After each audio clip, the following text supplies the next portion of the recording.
I want to bring up our first amazing speaker for today. This man rides a unicycle to work, an electric unicycle. Did you know they had electric unicycles? Who amongst us has ridden an electric unicycle? Who amongst us have ever ridden the actual unicycle by itself? Well, he rides an electric unicycle to work every day. We're bringing up Dart Lindsley, Strategic Advisor, People Strategy at Google. Oh, thank you. I'm trying to cut down on the electric unicycle because the next model goes 50 miles an hour, and I think it's a bad idea. First of all, thanks to Running Remote for inviting me to be on this stage. It's been absolutely a thrill to meet so many other members of the Running Remote community and get to talk a lot more deeply than we otherwise get to do. So I'm going to start off by asking you a question. This question. What job do you hire your job to do for you? Now, whenever I ask this question, what people do is they sort of go, what? And so, what job your job hires you to do something for it.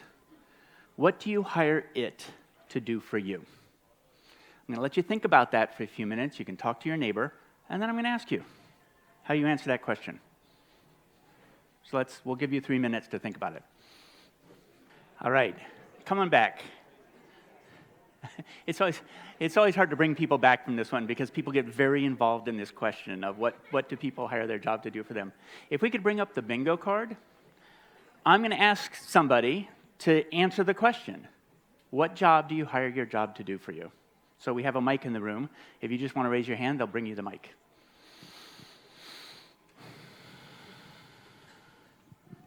To make me fulfilled. To make you what? Fulfilled. Fulfilled. What fulfills you? Working for a purpose, living for a purpose. What's your purpose? And my job is to reduce the brain drain in my country and allow for a more sustainable economy. Okay, I love that. I love that. If we could uncover B1, the helping hands. So this takes a ton of different forms, which is I want to help others. And the truth is, there's one I don't have up here, which is I want to make the world work better. The world is not working in the way I want it to work, and I want to contribute to making it work better. And so what happens is you get, this is actually a classic structure, which is you get fulfilled, and you say, well, what's fulfilling? And you say purpose, and you say, well, what's your purpose? And you get down to something a little bit deeper. What's another one? What's that? We'll get it when we uncover those hands. Just click on the white space and then hit delete.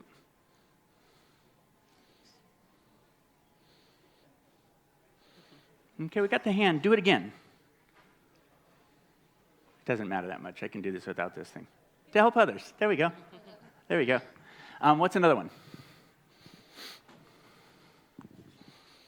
To bring joy to my life. To your life. What brings you joy? Oh my God, spending time with my kids. Okay.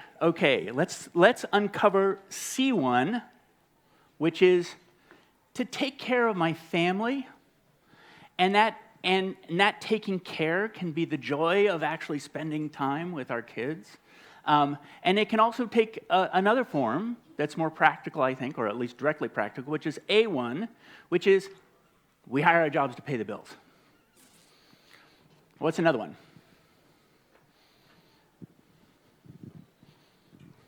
To learn things.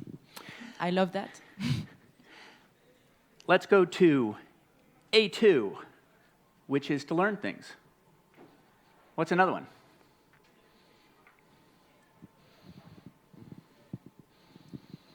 To problem solve. But since I think I'm solving a big problem, it's also to have impact both to my family and to others. And to others. Okay, so we've got family, we've got impact. If we can go to, it's E5, top right-hand corner, there's a puzzle piece. And that's to solve puzzles. This is the sort of thing my team loves to do. They love to solve puzzles. And so me being aware of that's a really important part of my job. Let's do one more, and then I'm going to just blaze through them. Oh, to see others shine. That's nice. That was A5. That's a good one. But I meant to say E5. Okay, one more.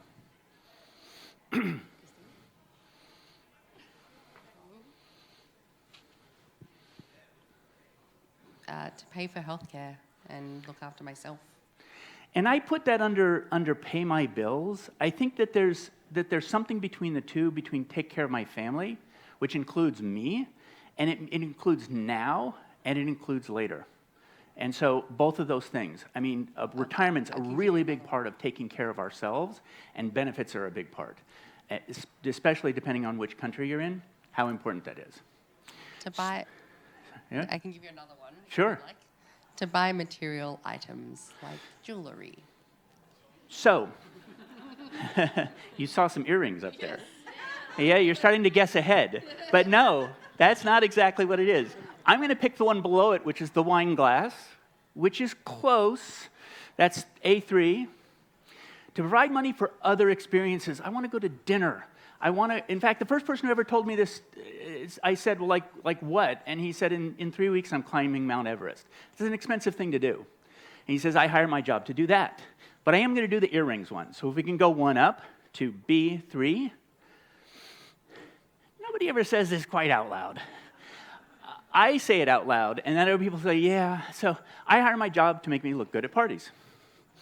Which is I go and people say, what do you do? And I say, well, I never say I'm HR middle management. I never say that. I say, well, I'm the head of business architecture for, Fortune 50 or something like that. So I'm going to start blazing through these so that we can get into the meat of this. If we can go to the very top, left-hand corner, we're going to go right across the top. We're going to take away this one. So F1. I hire my job. I see some people nodding to discover the unknown. I thought this was just me. It's a very, very popular one in terms of how people respond. The next one over, it looks like a painting easel. I hire my job to be my creative medium. The first person who ever said this to me, I said, what are you saying? And he said, I don't paint, I don't sing, I don't dance. He says, I build businesses. Businesses are my creative medium. I go to work to be creative. And any job that's going to do the job that I want it to be done is going to give me that. Let's do the next one, the line. I hire my job to pay my debts. Now, the first time somebody said this to me, I thought they meant their student debts. I said, your student debts? And they said, no, not my student debts. My grandmother worked weekends to put me through college. And I need to show her that investment was, that I followed through on it. Do the next one. I hire my job to invent new things. Some of these pair really well. Like give me puzzles to solve and then turn that into something new. But those are actually different experiences. Let's go to the one to the right, the hammer and that one, yeah, to repair broken things.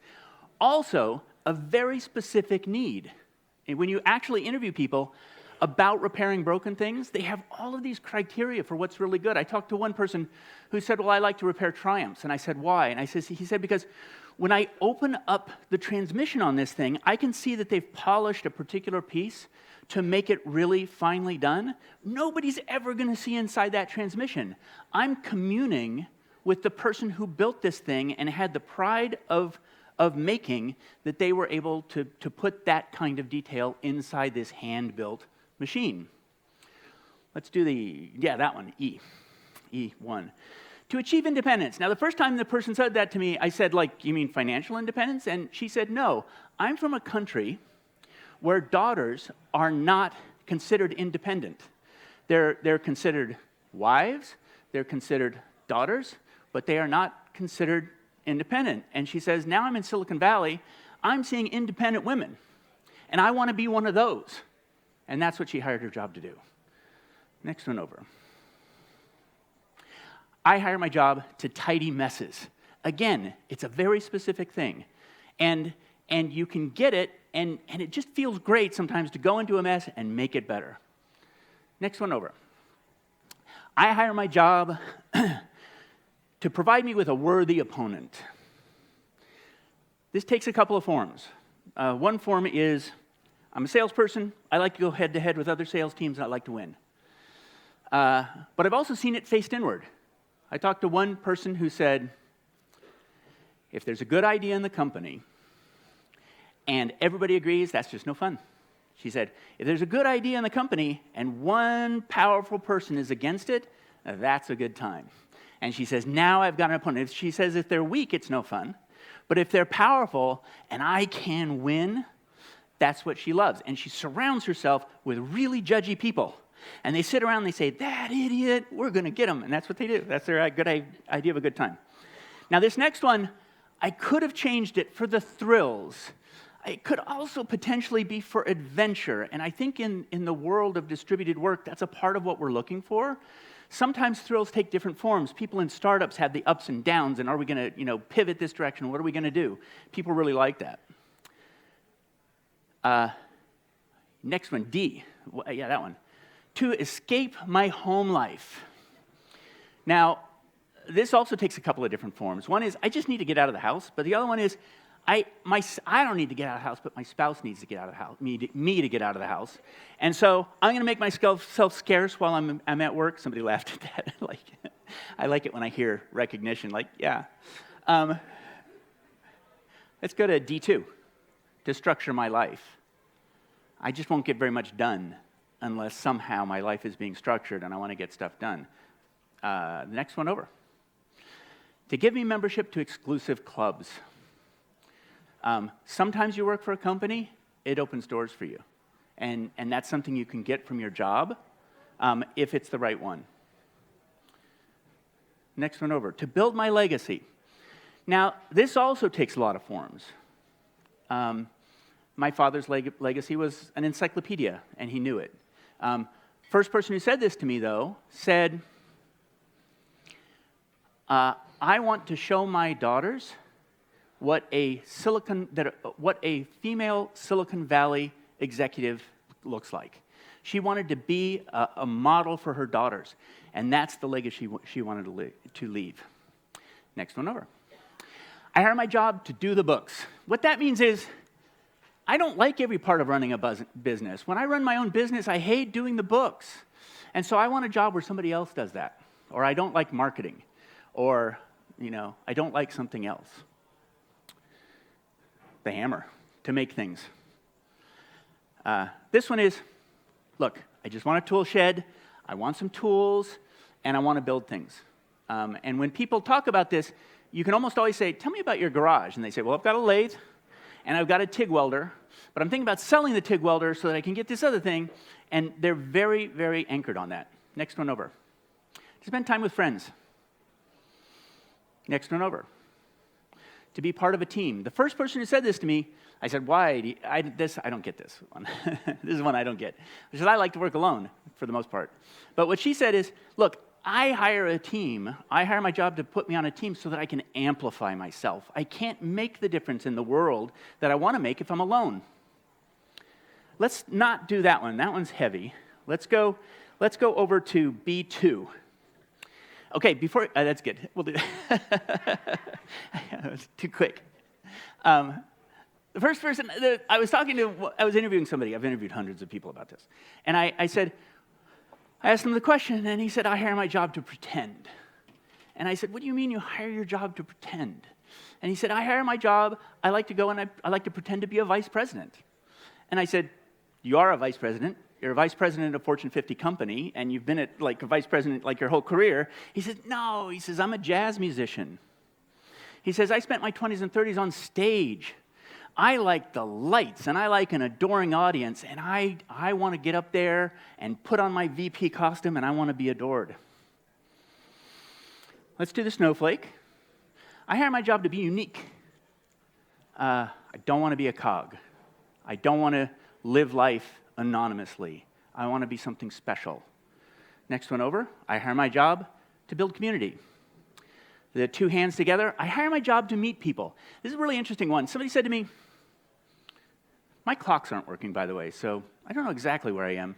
You're going to have to give me a 15-minute warning, maybe.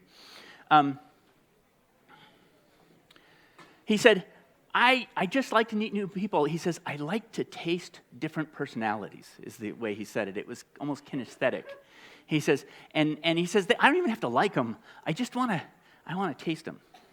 And this one, I hire my job to forget. This is something that I learned from my father, which is that when my mother died, he dove into work.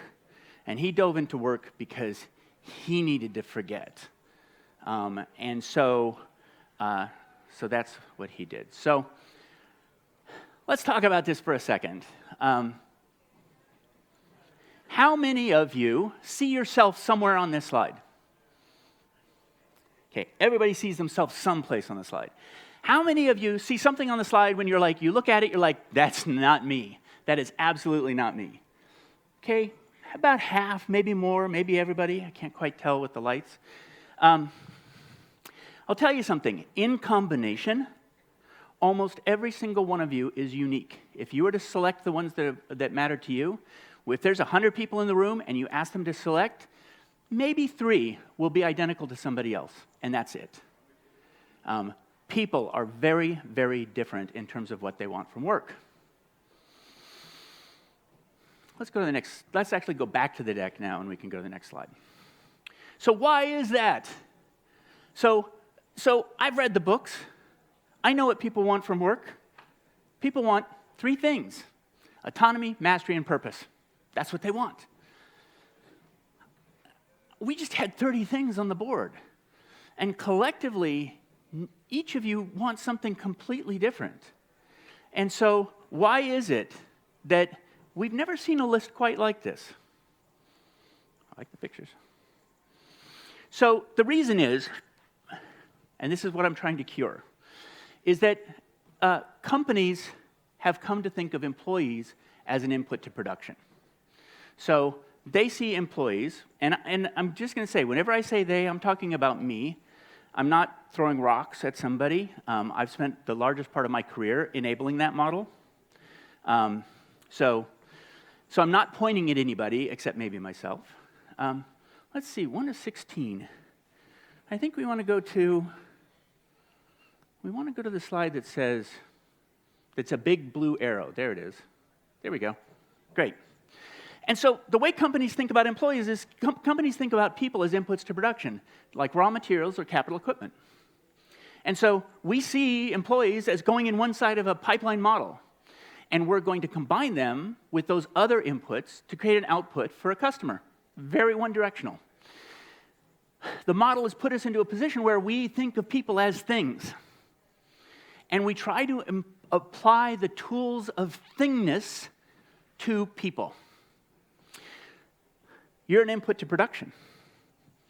You're a resource. You're an asset.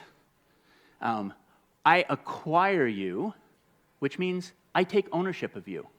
It's a model of thingness, and it's a model of ownership. And everything that I'm trying to do is about making this asset, this resource, this thing, just like raw materials, more productive. That's what I'm thinking about. So yesterday, when I was on stage and I was expressing some doubt about productivity measures, a part of what I'm doubting is I'm doubting the one-sided business model that thinks that productivity is the only thing I can get out of the workforce. Okay? There's a different model. That's never been right. It's very industrial, and it's a model that was taken from when most things were factories. Next slide. Oh, I should have a clicker, right? Yeah, that's why I'm surprising you all the time. There it is.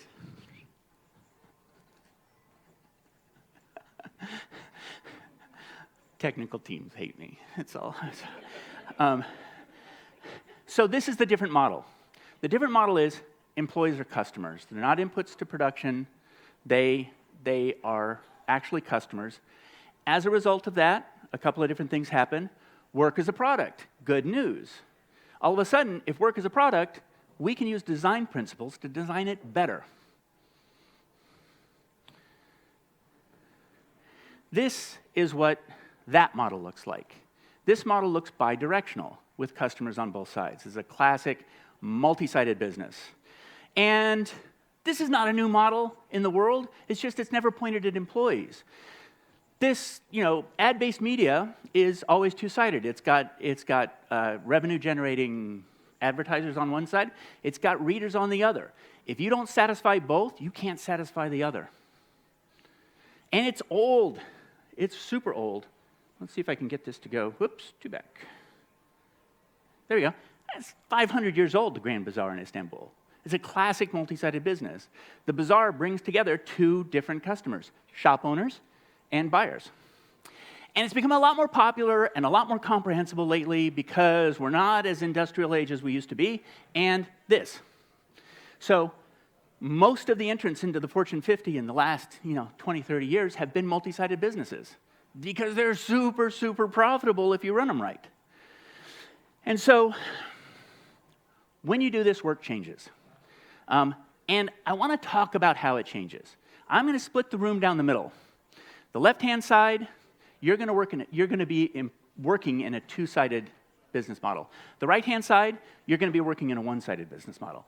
Now, let me tell you something about you over here on this side in the one-sided business model.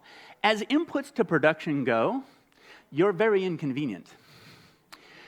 You're too different from one another, and I would like to manage you like things. And so I'm going to try to iron out your differences. So one of the things I'm going to do is I'm going to say everybody in the world wants three things because I'm trying for a mathematical equation that I can use to optimize you as an input. And so I'm going to say autonomy, mastery, and purpose or something like that. There's a million of these different things. The number of times I see a book where I say it's all about one thing, leadership, I don't know. It's not, okay? And so I'm going to do things to simplify my view of you. I'm going to give you a job title. And I'm going to put you inside that box. And I'm going to tell you what attributes you need to have to be successful inside that box. And I'm going to manage your performance against how well you fit in your box. I'm going to tell you what your skills are, I'm going to create performance plans, and I'm going to move you through in that way. Over here, I'm not trying to optimize you. I've got work here as a product for you. I'm trying to optimize work. I'm trying to make work the best possible product for you. And a part of what that means is I need to understand your unique needs for work. I need to understand you deeply. So over here, the model is building. The model is engineering. Over here, the model is gardening. I am actually creating a situation in which you can understand the way you want to grow toward what you need to be to win the kind of work product that you want to acquire. Over here, I want control. I want certainty. Over here, I'm going to enable emergence. I'm not after uncertainty. I want to control the quality of the product work. This, I want to make sure, is consistently good for you. You, I don't need to control. You, I want to create freedom and personal leadership and agency in every single person here so that I understand you and so that you can strive for this kind of work. Over here, it's about math. I want to count you. This is why so many HR systems are essentially inventory systems. There are not systems that look like what this would produce. I want to count you. And it's part of the reason why I put you in buckets is you're way easier to count. Again, I'm not throwing stones at anybody except maybe myself. I've built those systems. In fact, I've patented methods of how to treat you more like things. Took me a while to understand why that was not the right idea. Over here, it's very third person. I'm going to stand way back from you. So far back that I lose the detail. But over here, it's first person. I want to get close to you because I want to design something for you personally that you want, that you want. And so I'm not standing away from you so I lose your detail. I'm standing close to you so I get your detail. And management is one of the things that changes most of all. Over here, a manager's job is to stand above. This is an org chart. I'm going to be controlling. You're below. You're the thing controlled. This is a control problem over here. I'd like you, but we'll come back to that. Over here, I'm not above you in a controlling function. I'm below you in a supporting function. Yesterday, we talked about micro-enablement. That's because I'm trying to understand how I can help to grow your branch better for you. Over here, because it's about control, I'd like to keep you all in a box. Can you all get in the same building so that I can see you and so I know exactly where you are? Because you know what? I own you, and I'm pretty sure that I get to say where you sit. I don't own you. I own a product. And interestingly, it was so interesting after the pandemic, where there were a lot of organizations who were saying, people don't want to come back to work. What is wrong with people? The answer is, if you're a customer, that's the wrong question. You don't ask that question. You say, what's wrong with my product? Why is my product not attracting customers that I want it to attract? So these are really fundamental differences. I don't know what the next slide is. It's a mystery. Oh, no, I can see it. Can I see it over here? No. Let's see. Oh, yeah, that's not what I want to share yet. We'll get to that. So anyway, this side over here is the side that's pulling against remote. This is the side that its entire instinct is an instinct of striving for uniformity and striving for predictability and striving for control. And this is the side over here that's enabling distributed work. This is the side that everybody is, we want you to do what you want to do. And I should be creating a product line that satisfies all your different needs. Not one uniform product of work experience, but lots of individual products of work experience. So, over here, how many people want to work in that company on this side? How many would like to move over here? Okay, let the record show online. One person said yes, and he was kidding. How many people on this side would like to work over there? Okay, pretty much everybody.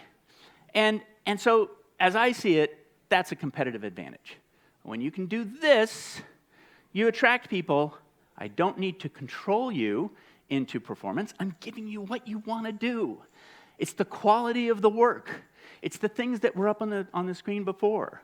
One person wants puzzles to solve. One person wants to help others. And the truth is, there's a lot of detail under that. So,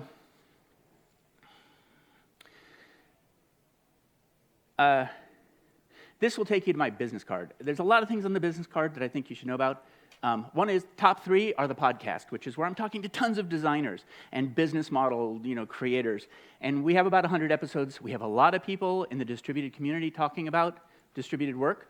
We talk about everything on the show. That's one thing. The other thing that you'll find there is you'll find all my contact information. Please reach out to me. I would love to talk to you. The last thing you'll find, and I think this is a useful thing for this particular group, which is I'm what's called a Mira Fellow. And so the Mira Fellowship it's a fellowship for people with young ideas who want to develop, that are good for the world, that want to develop those young ideas to make the world a better place in the company of others. They take 5 people a year. Applications are opening now. And so if you have a young idea that you'd like to mature, or if you know somebody who does, let them know about it. What they're helping me to do is to not just talk ideas like this, they're helping me to build instructional materials and equipment to equip organizations to function this way. And so, Mira Fellowship, M-I-R-A Fellowship. Thank you, everybody.